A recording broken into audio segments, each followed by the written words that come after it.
Scott land کے شہر Glasgow میں رنگا رنگ اوپن ڈے منایا گیا، جس کا اہتمام ایشین مسلم ہیریٹیج اسکاٹ لینڈ کی جانب سے کیا گیا۔ تقریب کا مقصد جنوبی ایشیا سے تعلق رکھنے والی اسکاٹش کمیونٹی کے کلچر، تاریخی پس منظر اور مقامی معاشرے میں کردار کے حوالے سے آگاہی فراہم کرنا تھا۔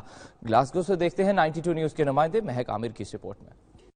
کلرفل ہیریٹیج اور گلاسگو میوزیم کے تعاون سے گلاسگو میں منائے جانے والے اوپن ڈے کی تقریب میں جنوبی ایشیا اور دیگر ممالک سے آنے والے تارکین وطن نے بھرپور شرکت کی۔ اس موقع پر مہاجروں کی اسکاٹ لینڈ میں آمد کی نشانیاں، مہاراجاؤں اور جنگ عظیم میں حصہ لینے والوں کے مناظر، ان کی تصاویر، اس وقت ان کے استعمال کا سامان نمائش کے لیے پیش کیا گیا، جسے شائقین نے بے حد پسند کیا۔ جنوبی ایشیا کے مسلمانوں اور دیگر ایشینز کی اسکاٹ لینڈ آمد، ان کی ابتدائی زندگی، مشکلات، کامیابیوں اور مقامی معاشرے میں بھرپور طریقے سے حصہ لینے کے بارے میں تصویروں کی نمائش کا اہتمام بھی کیا گیا۔ اس حوالے سے خصوصی ڈاکومنٹری بھی دکھائی گئی۔ تارکین کے مقامی معاشرے پر اثرات سے متعلق رہنمائی کی گئی۔ سیاسی کامیابیوں میں ڈنڈی سے ڈاکٹر گلاسگو سے برطانیہ کے پہلے پاکستانی نژاد کونسلر بشیر مان، پہلے پاکستانی نژاد برٹش پارلیمنٹیرین چودھری محمد سرور، اور پھر اسکاٹ لینڈ